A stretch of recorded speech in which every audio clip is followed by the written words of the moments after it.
Bienvenidos a Disfagia en Primera Persona, el podcast de Campofrío Healthcare donde damos voz a quienes conviven con la disfagia. Un espacio riguroso y humano en el que hablamos con profesionales de la salud, cuidadores y pacientes sobre nutrición, alimentación adaptada y de cómo podemos mejorar su calidad de vida. Porque la disfagia es un problema invisible pero urgente. Aquí encontrarás ciencia, experiencia y soluciones reales. ¡Empezamos!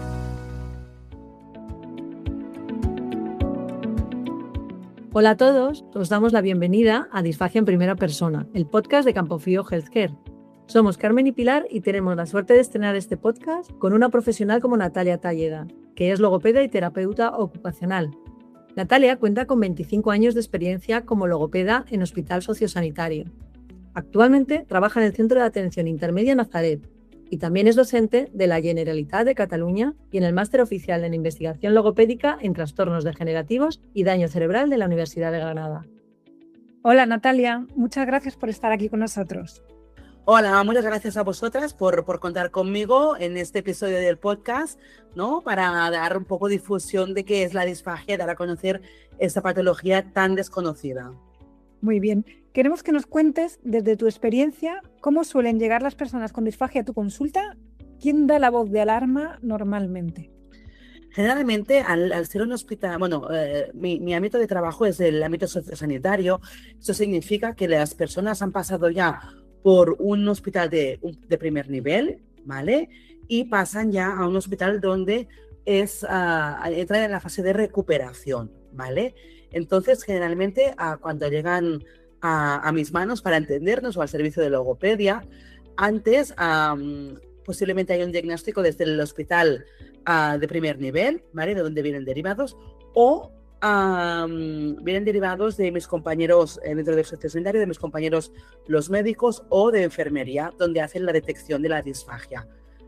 Hemos hecho mucha formación a los compañeros médicos y a las compañeras enfermeras y saben pues cuáles son las señales principales de la disfagia, hacen una primera detección, ¿vale? Y cuando hay una detección de una posible disfagia, nos derivan para hacer la valoración de ese paciente. Ajá. Y esas primeras señales, que muchas veces pasan desapercibidas y nos hacen sospechar, ¿cuáles son? Esas primeras señales las podemos ver desde la historia clínica, ¿no? Cuando nos llega un paciente y vemos la historia clínica, ahí ya podemos detectar algunas señales. Por ejemplo, cuando hay una persona en el ámbito de geriatría principalmente que tiene una neumonía, ¿no? Ha tenido varias, dos, tres neumonías en un año, esto ya es un signo de alerta porque está fuera de la normalidad, ¿no? Si no hay una patología que justifique estas neumonías, sí que ya nos puede ser un signo de disfagia, ¿vale? O por el otro lado, cuando las compañeras ven que cuando beben agua, cuando comen alguna cosa, tienen tos, carraspeo. Otra señal es cuando llegan signos de desnutrición, de deshidratación, también son motivos de derivación. Y entonces, cuando ya tienes los motivos de sospecha, ahora viene la hora de hacer el diagnóstico. Entonces, ¿cómo es el proceso? ¿Cómo valoras si realmente hay disfagia en un paciente? Vale, en primer lugar lo que tenemos que hacer es revisarnos la historia clínica de ese paciente, porque esta historia clínica seguramente nos dará mucha información. Si es un paciente que tiene una patología de base neurológica, saber dónde está la lesión también nos da información de si puede tener disfagia o no, ¿vale? Si es un paciente, por ejemplo, con demencia, depende de la patología, nos dará, la revisión de esta historia clínica nos dará información sobre una posible disfagia o no. Eso por un lado. Por otro lado, hacemos una anamnesis, una entrevista a este paciente, donde le preguntamos pues distintas cosas que nos pueden hacer sospechar de que tiene disfagia. Hacemos una valoración clínica, con volúmenes y texturas, ¿vale? Una revisión de los pares craneales, una revisión de todo lo que son los órganos bucofonatorios, ¿vale? Para ver cómo está esta movilidad de la lengua, esta movilidad del paladar, ¿vale? Y a partir de aquí, pues podemos determinar si una persona tiene o no tiene disfagia.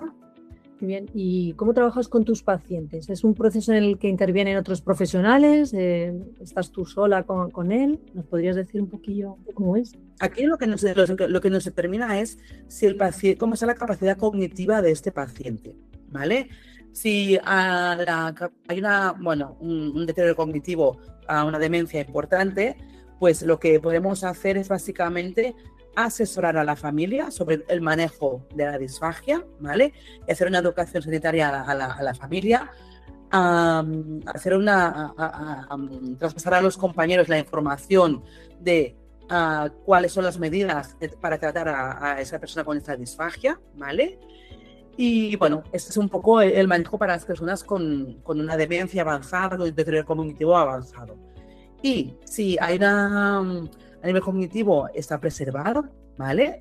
Pues empezamos una rehabilitación con este paciente sobre la disfagia, y además también hacemos un trabajo coordinado con la dietista nutricionista, ¿vale?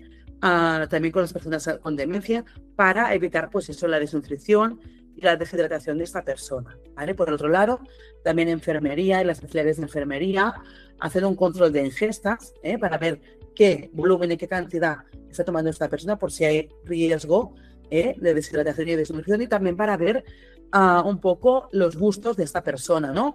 Hay triturados que no les gustan o hay ciertas comidas que no les gustan, pues un poco para evitar y para adaptarnos al máximo a estas personas. También con terapia ocupacional podemos trabajar todo lo que son las adaptaciones de productos de soporte para la comida, ¿vale? Para volver a la autonomía en la comida. El hecho de ser autónomo comiendo reduce muchísimo el riesgo de broncoaspiración, con lo cual tenemos que priorizar al máximo que la persona sea autónoma en la alimentación. Y eso lo conseguimos con el trabajo en terapia ocupacional.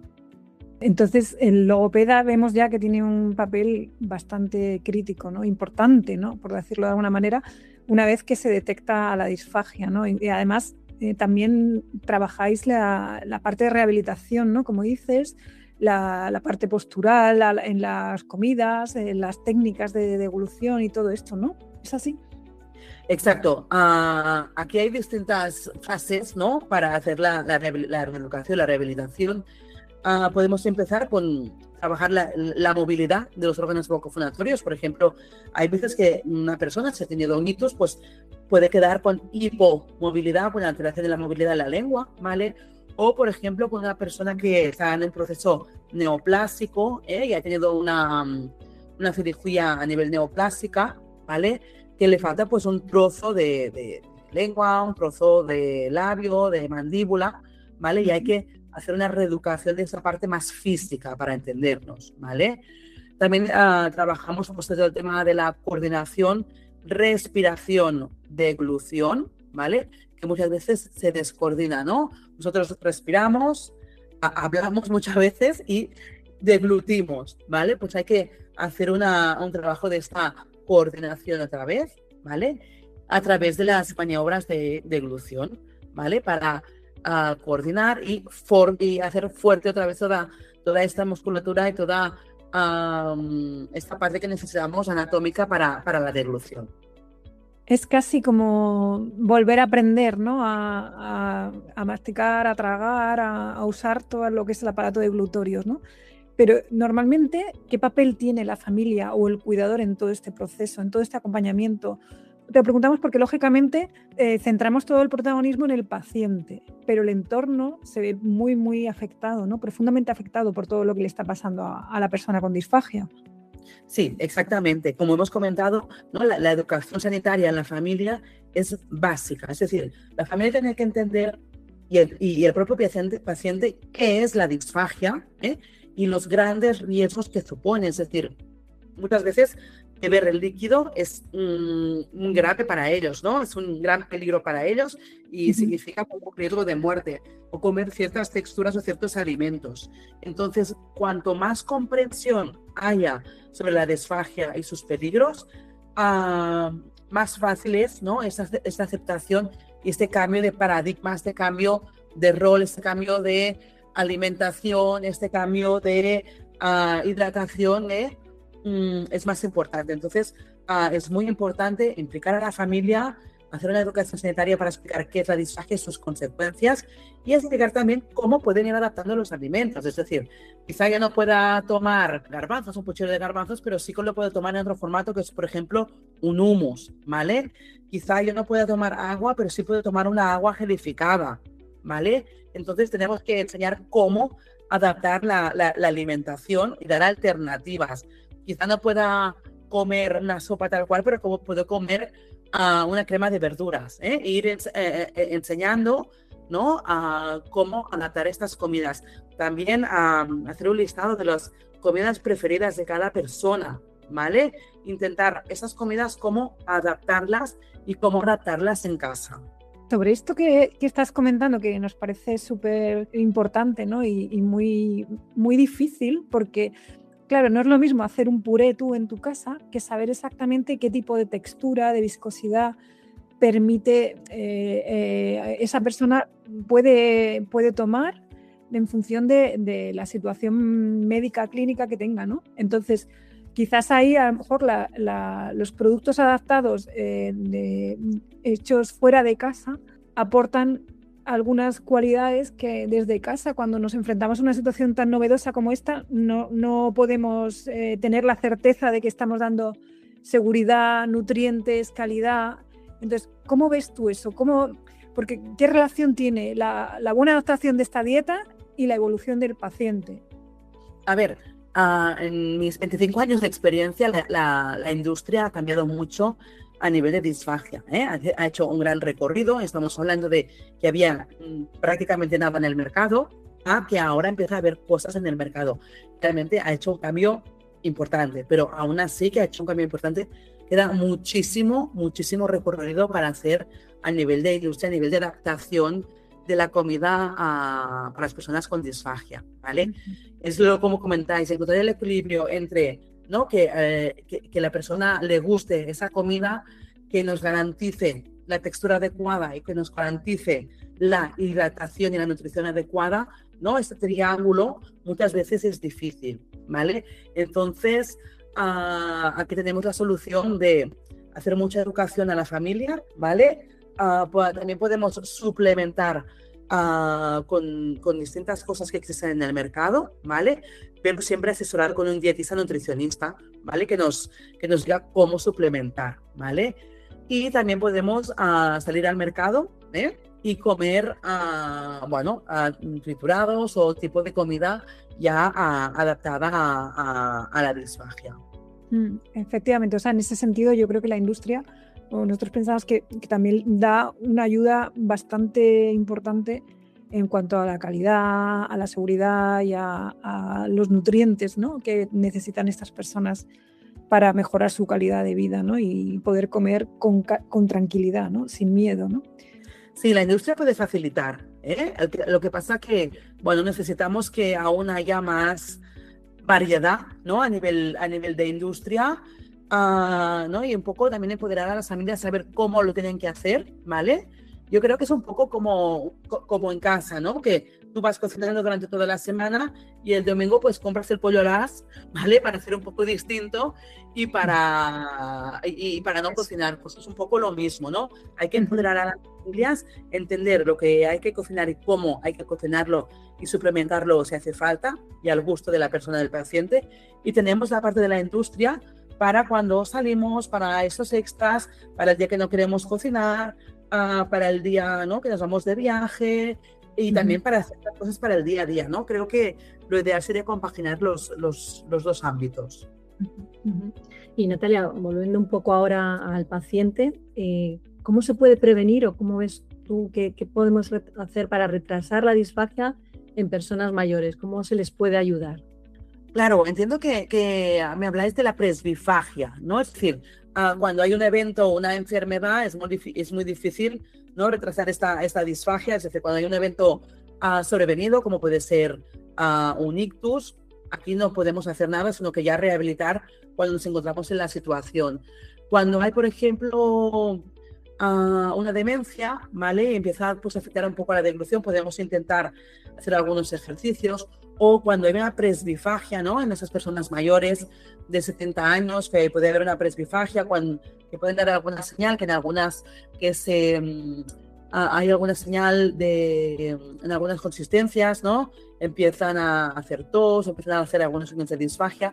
A partir de aquí podemos potenciar y hacer ejercicios, maniobras deglutorias, hacer ejercicios de potenciación y de fuerza, ¿no? Para evitar este desgaste funcional de la deglución. Para terminar esta conversación, te queríamos preguntar algo como más personal, que es, ¿qué te resulta a ti en las circunstancias en las que te has enfrentado que seguro que son muchísimas? ¿Qué te resulta más difícil cuando tratas a pacientes con disfagia o cuando estás con sus familias? ¿Qué parte te resulta más compleja?